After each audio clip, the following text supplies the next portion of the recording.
Hello, Lions Nation, and welcome to another edition of Believe in Lions. It's brought to you by FanDuel alongside former Lions All-Pro safety Glover Quinn. I'm Trevor Thompson, and today we are certainly proud to be joined by a guy who is a member of the Lions, the pride of the Lions, a member of the College Football Hall of Fame, an NFL Hall of Fame semifinalist this year, 18 years in the league. The great Lomas Brown joins us here today to talk about the Lions missing the playoffs for the first time since 2022. And gentlemen, we didn't think it was going to play out this way. The early part of the season, the Detroit Lions were one of the favorites to not only win the NFC, but get to the Super Bowl and win it all this year. None of that played out. And Lomas, I was just telling Glover before we got on here that I look back to that 2022 season, that last night in Green Bay, when the Lions already knew they were out of the playoffs, but they also knocked the Packers out of the playoffs. And Jamal Williams, that great post-game interview talking about he had done it, broke Barry Sanders' record and dedicated that game to his great-grandfather and reminded the entire world that the Detroit Lions were on the come. There's dogs up in here. But this year, they can still finish 9-8 like they did at that time, but the feeling is completely different surrounding this organization just a few years later. What went wrong for these guys this year, in your opinion, sir? Yeah, it was a lot of things. If you look at, and I don't put a lot of emphasis on it, but I do emphasize that you lost both coordinators. And not just the coordinators. It was 5 other coaches, positional coaches that left. So you had to change out like 7 new coaches coming into this year. Of course, the one thing you can't control is the injury bug. That played a big part in this season too. But it was just uneven. It was just an uneven season, and you could kind of see it from the start of the season. The offense was never fluid like it was last year.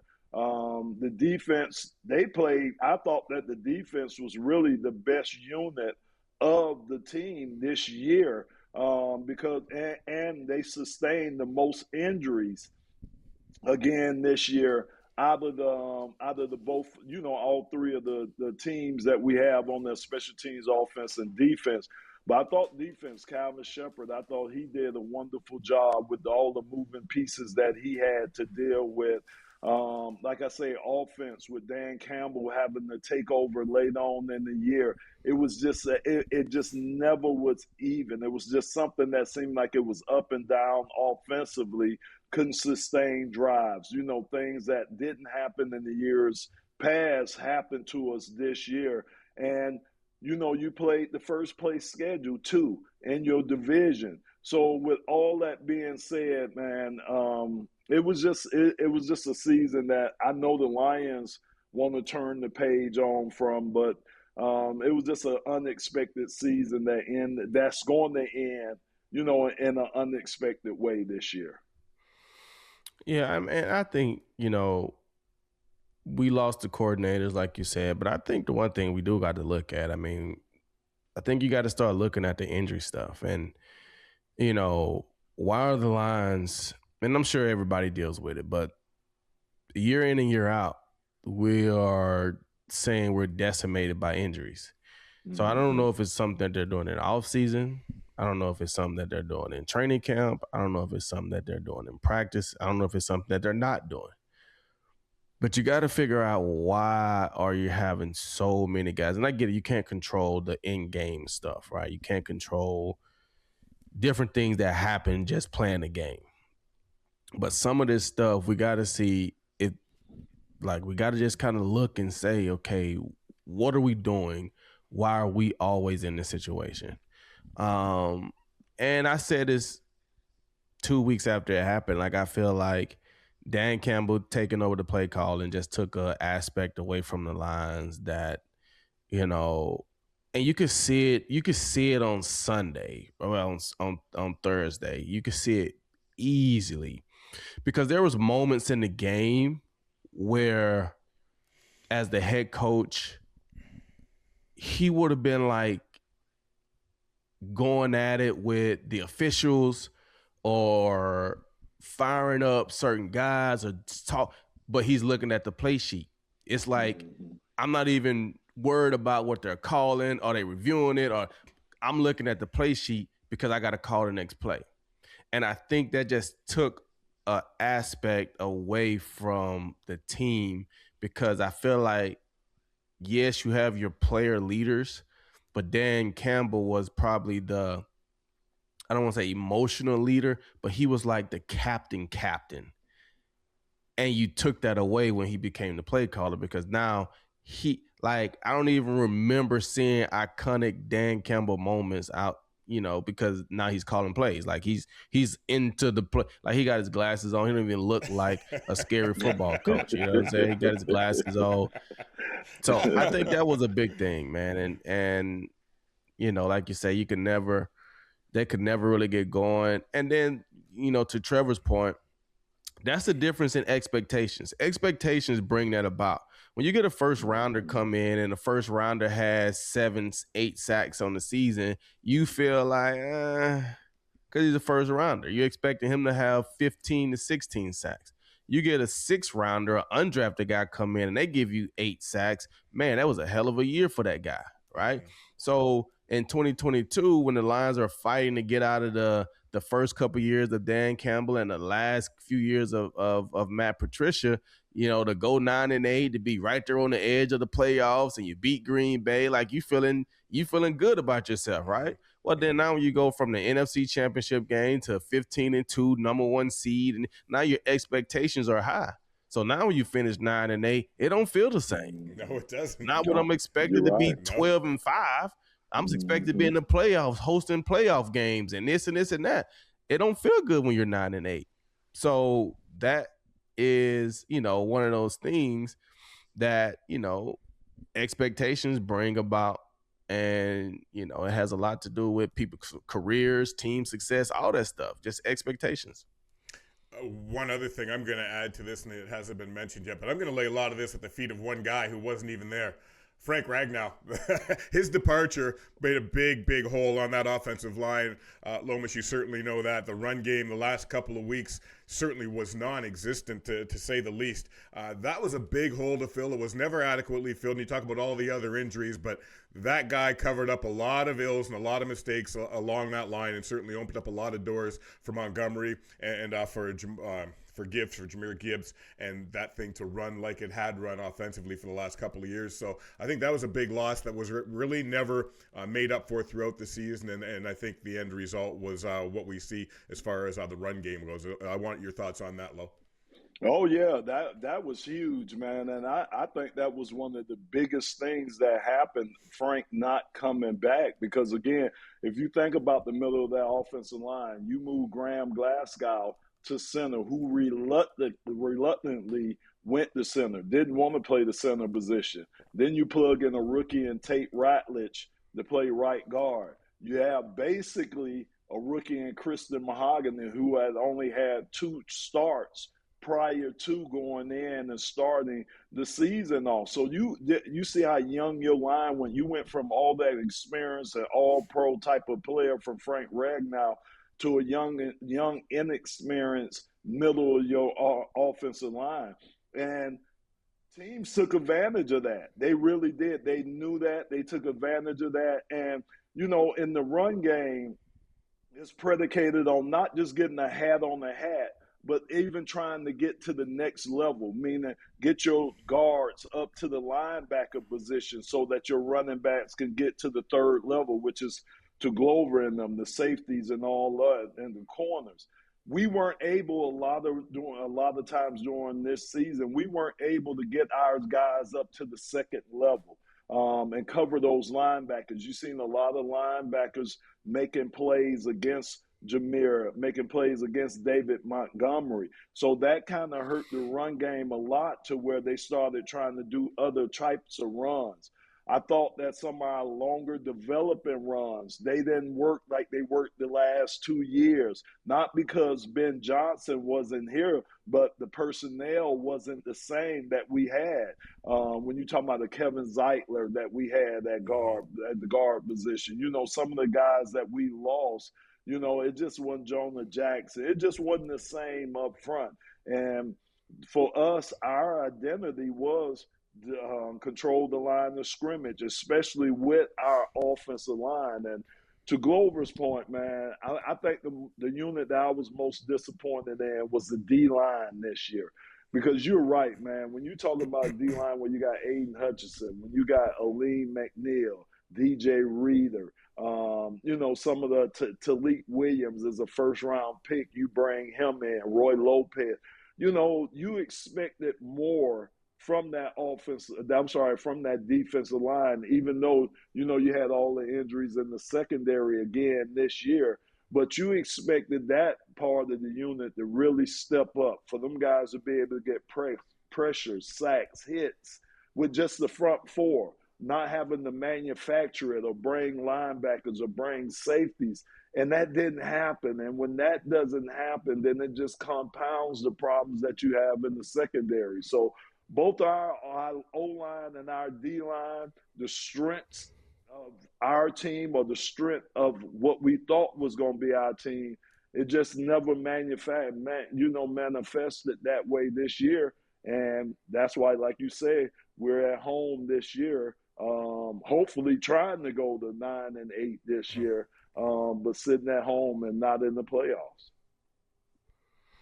Yeah, I mean, the Frank Ragnow situation, the only thing that I don't like, I mean, I never try to question people, and what they have to do.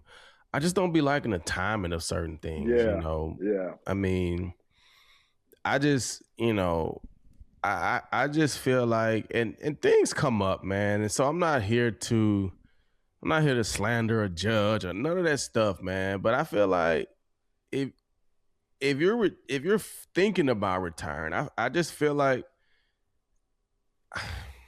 I don't want to say you owe it to the team, but I just feel like you owe it to the team, man, to let them know, because they can make a move in free agency. They can make, like, when you do that late in the timeline, like, we don't have time to get people or do, like, we're not prepared for something like that. And I just feel like that just be difficult to overcome. You know what I'm saying? That's just difficult to overcome. And so I agree. And to that point, the Lions do a really good job of paying their homegrown talent. The guys that they draft, they lock those guys in. But I just feel like, sometimes you got to supplement, and they don't really do a lot. They don't really do a lot in free agency from a major player standpoint. Yeah, they may get, a special teams guy, or, a backup corner, or, what I'm saying? Like, they'll do something like that, but they don't really, like, supplement that outside talent to go with your homegrown talent. And that hurts sometimes, because you're not, I don't want to say you're not getting better in free agency, but you're basing your growth on how quickly are your draft picks developing. Mm-hmm. You know what I'm saying? Like, you put a lot on Talik Williams. I know he's a first rounder, but he's still a rookie, right? Yeah. And so it's just tough, man. So they gotta figure some things out. They gotta figure some things out. I mean, I think a big loss this year was, I mean, you paid Kirby a lot of money, and I don't know what he's dealing with his knee, but I think he only played 6 games. Yeah. And so big loss. That's a huge loss. I don't know if we had many turnovers once he went out. So they got to figure out what's going on there, because you got Brian Branch coming up, and he's dealing with injury, and he's had a good first 3 years, but it's also been injury and up and down and this and that. So they just got a lot of stuff to figure out. So it'd be interesting off season for him, for sure. To your point too, you're right. I mean, I think a lot of pressure's on Brad Holmes this year. Even from the fans, you listen to talk radio around here, and Brad is the one name that keeps coming up, because they felt that he should have did more. To bring in, like you say, bring in outside guys, to bring in guys to supplement where we knew could be a weakness going into this season. And he gets a lot of credit for draft picks, some of them. Now, he's been taking a lot of heat for like these, giving up a lot of assets for Isaac Tesla. They gave up 3 third-round picks, which they could have probably went out and got somebody. And Isaac just wasn't a big part of the offense this year. Giovanni Manu, the big old tackle from British Columbia, they used a 3rd-round pick on the year before. Broderick Martin, some of the guys that haven't panned out, they spent high picks on these guys, and they just didn't develop. So I think who's under the microscope more than ever is Brad Holmes this year, to see what he's going to do, see how he's going to rectify some of these problems that we have. Because you're right, Glover, we got a lot of issues that have to be dealt with during this off season before going into next season. You know what else has to be dealt with? The Chicago Bears. Dude, nobody saw this coming, but here they are. They're going to win the NFC North. And the FanDuel odds right now for the coach of the year, I don't know how Ben Johnson isn't right at the top of the list, but he's not. Mike Vrabel, he's done a fantastic job. Nobody saw what the Patriots did. Nobody saw that coming as well. Kyle Shanahan, he's got a lot to work with. I'm not sure that he's done more than what Ben has done. But Ben is sitting at 5th place in the Coach of the Year odds on FanDuel right now at plus 2,500, while Mike Vrabel is number 1 at plus 125. I'm not sure what you guys think of that job that he's done there. Obviously, he's turned that program around in very short order. I'm just wondering what you think of not just the odds of him being Coach of the Year, but the job that he has done there as the Lions head to Soldier Field to round out their season, guys. So for me, Glover, I called him, my nickname for him was the Savant. And the Savant is a genius in whatever they do, man. And the dude, man, I'm telling you, the guy, man, I had never seen such creativity with plays. With how many moving parts are within a play, especially when he was here, man. I mean, he would do some stuff, man. You'd be like, oh, my goodness, man. I mean, it'd be unbelievable. So the guy, man, like I say, he was a savant and is a savant at calling plays. And now showing me that he has the total package, meaning that he could motivate these guys. He could work with different areas, not just the offense. He's showing me everything that he can do as a head coach. I'm really surprised he's only 5th ranked for Coach of the Year. I thought he would be higher than that. Like you say, Vrabel's doing a great job, but what he's done in Chicago, if you remember, man, Chicago, they were mismanaged from the standpoint of Eberflus when he was there. Some of the things that he did, they weren't excited. Caleb Williams, I thought he was a bust, up under Eberflus. He's turned that around. He just has these guys believing and playing at a high level. To me, he saved Ryan Pace's job, the GM there. He saved his job because of how he's come in and just turned this thing around. So I got the utmost respect for Ben. Really interested to see what he does and how this game plays out against us, because don't forget now, we put 52 up on them. It was like no mercy when they came to Ford Field. So I wonder if they're going to try to return I wonder if they're going to try to return the favor, from what happened early in this year, man. But I think Ben has done a wonderful job. And look, man, if you look at things, depending on how things go this offseason, man, we could go for the number 1 team in our own division, possibly number 3 or number 4 in our division, depending on what Minnesota does. We know Green Bay that's going to be there, each and every year. In Chicago, like I say, they're playing at a high level right now. Man, when I look at this Chicago team and everything about them, they remind me of the 2012, 2011, 2013 Detroit Lions. If you remember, we had talent. You had Calvin, you had Sue, you had guys, right? We drafted Ziggy in 2013, drafted Slay, right? We had all that talent. We just didn't have the coaching staff, right? We didn't have the right staff.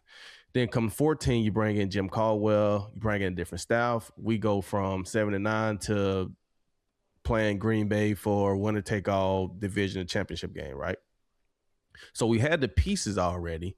We just wasn't in the right positions. We wasn't utilized the right way. You bring in the right coaches, and then now those pieces get to flourish, right? When you look at Chicago's always had a solid defense. They've always had D linemen and big players and good guys. You know, they've always had talent on the offensive side of the ball, just from playmaker standpoint. Mm-hmm. But like you said, with Eberflus, they weren't managed right. They wasn't put in the right positions. They wasn't coached right. They wasn't all these things.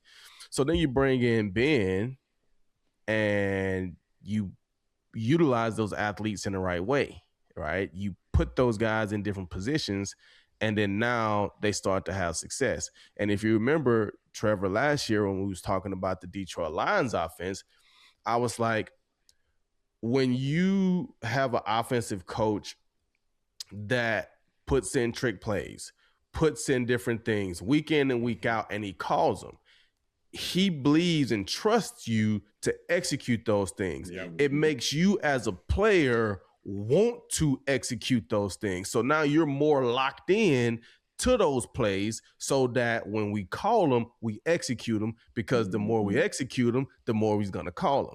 And when you look at Chicago, you see them running trick plays, they run a reverse passes, all these different things, but it just makes players lock in even more. So now you got talented athletes that's focused, that's playing at a high level. And as you already know how it goes, Lomas, when you start playing and you're having a great year, you're winning, it just works magically, in the sense of guys just like to play even more, right? When you start losing, everybody's getting hurt, right? And I don't want to bring up Stafford, but Stafford started out at an MVP pace. He magically plays every game this year, right? Earlier his back was hurt, he was down, Saquon Barkley goes from the Giants. He can't play 7 games. He go to Philly. He freaking plays every game and 2,000 yards. That's just how it happens, right? So Chicago, they find out, you know what? We're winning.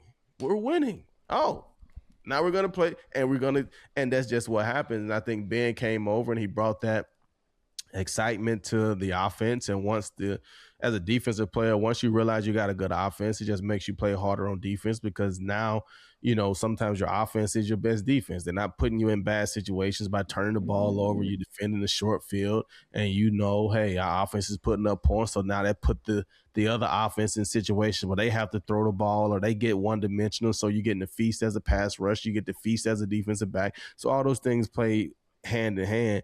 And so Ben just went over there. He came from Detroit, so he's seen what structure looked like. He's seen what running it looked like. He came from the playoffs and they was operating at a high level, so he saw what it looked like. He came over there and said, we got to do the same things. We got the talent, we got this. He put the belief in those guys. He got a young mobile quarterback in Caleb Williams that's can get the job done. He's a top draft pick.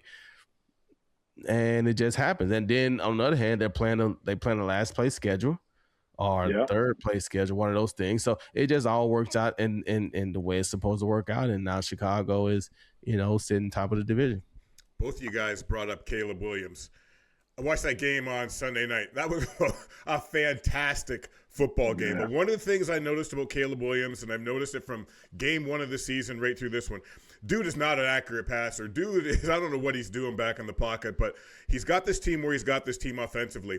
And personally, he is 5th in the FanDuel odds for the MVP. Drake May is number 1. That's surprising. We go back to Vrabel and the Patriots and hit the coach of the year, and he is now number 1 for MVP odds at minus 475. But at plus, it is plus 30,000. But he's 5th, Caleb Williams, in MVP consideration right now behind Matthew Stafford, Trevor Lawrence, and Josh Allen. But I'm just wondering what each of you guys think of this guy's skills, where his ceiling might be, and whether he's really legit. Because to your point, he looked like a bust last year, Lomas. He's still not the most accurate guy in the league. But like you said last week, Glover, you are what your record says you are. And this guy's got these guys number 1 in the NFC North. Yeah, I'm shocked with that. I did not know he was that high up in the MVP race. So you're right. I mean, it's still a lot of things that he has to work on.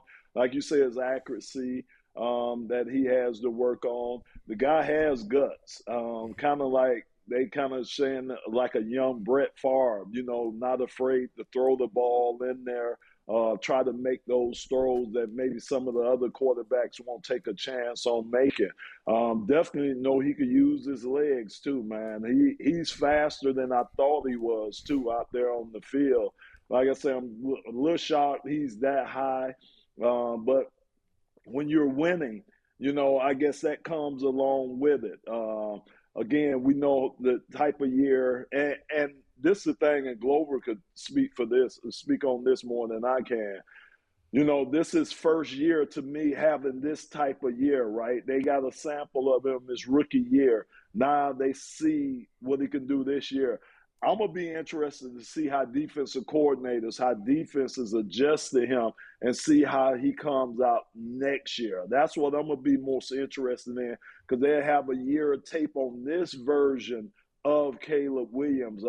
Almost kind of like with Jaden Daniels a little bit. Jaden had that awesome rookie year. And this year, I know he had some injuries and everything, but this year, even before the injuries, teams started trying to, kind of figuring him out what they needed to do against him. So I want to kind of see what adjustments the teams next year make against them. But Ben has his quarterback. They have their quarterback for years. That's been the one big thing that Chicago's talked about for years and years.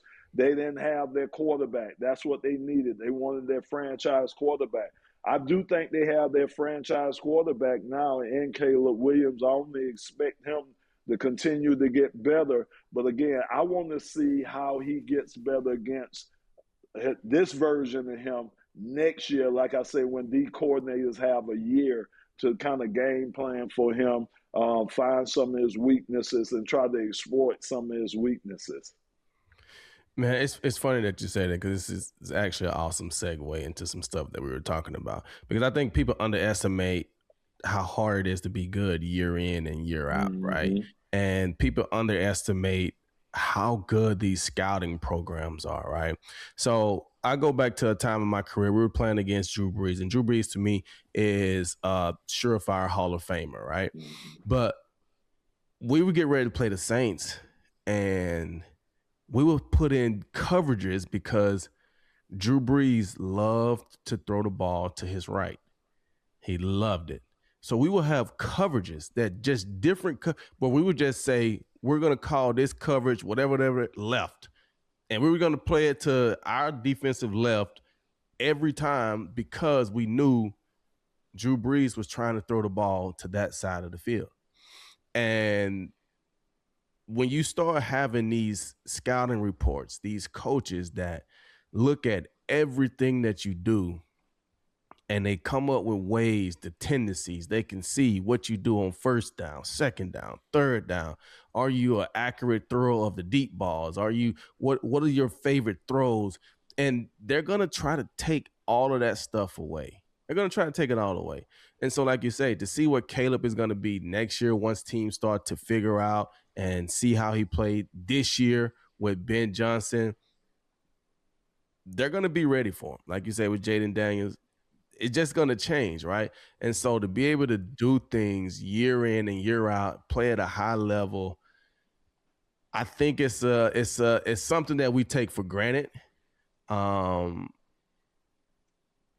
something that I feel like should be applauded more when guys can go out and play at a high level year in and year out. And so Caleb had a down rookie year. He's had a better year this second year. He's in our division, so hopefully he has another down year next year. But, I mean, he's an exciting young player. He makes a lot of off-schedule plays. I don't think they depend on him to be super accurate. They just expect him to play with heart, play with guts, and represent Chicago. And I think he does that, and the team kind of feeds off of it.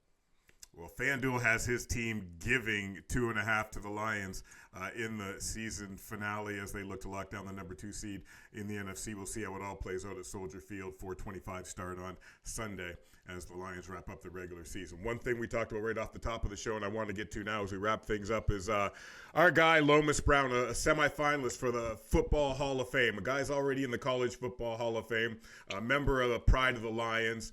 No offensive tackle has played more games in the history of the league than this guy right here. 7-time Pro Bowler and gets snubbed, and I don't understand why. Now, Glover, you were on the field. You played the game. I'm going to shut up right now and just ask the guys again who have played the game their thoughts on something like this. But with the body of work that this guy has assembled and all the accolades and what he's contributed to the game, I'm not sure how you leave him off the ballot, not the ballot, but leave him out of the Hall this year. Getting to the semifinalist, congrats, Lomas. That's as furthest you've made it, but to me, you should already be in there, but I want to get Glover's thoughts and your thoughts too, Lo.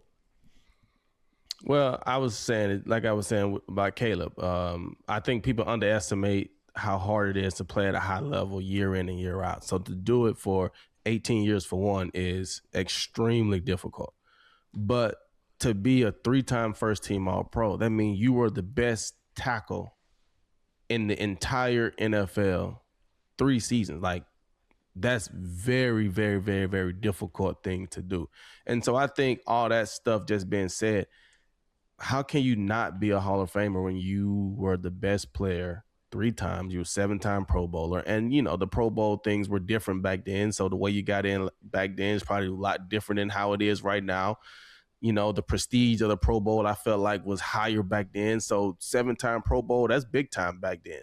You know, 7-time Pro Bowler now, it could be a popularity thing. But back then, I felt like that's a real thing. And then 18 years, I think you just have to figure out a way to reward that longevity, especially in the NFL, because guys don't just fall to 18 years. You don't get to be a player coach in the NFL for 7 years, like you can in the NBA, and say you had a 20-year career. Like, no, if you played 18 years in the NFL, you played for 18 years. That's and that right. means you were good. That's right. Because they will get you out of there the minute that you are not performing. And so I feel bad for you, man. Congrats on being a semifinalist. Hopefully one day they get you in there, man. You deserve it. But yeah, man, I think we got to find a way to reward longevity and greatness, because that's what a Hall of Famer is, playing at a high level, being an elite athlete for a long period of time.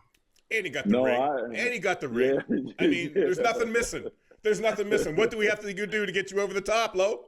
I know, man. I really appreciate you guys too. And like I was saying earlier, man, it just seems like it takes offensive linemen a little longer to get in there. You know what I'm saying? I mean, I was telling you an example, the great line that Emmitt Smith has. He only has one in there, and that's Larry Allen. And the Hogs, one of the greatest offensive lines from the Washington Redskins back in the day, they only got one in there. So, I guess it's the nature of the position. I guess it's because we don't have the stats, where you could say rush for this many yards or threw for this many yards or caught for this many.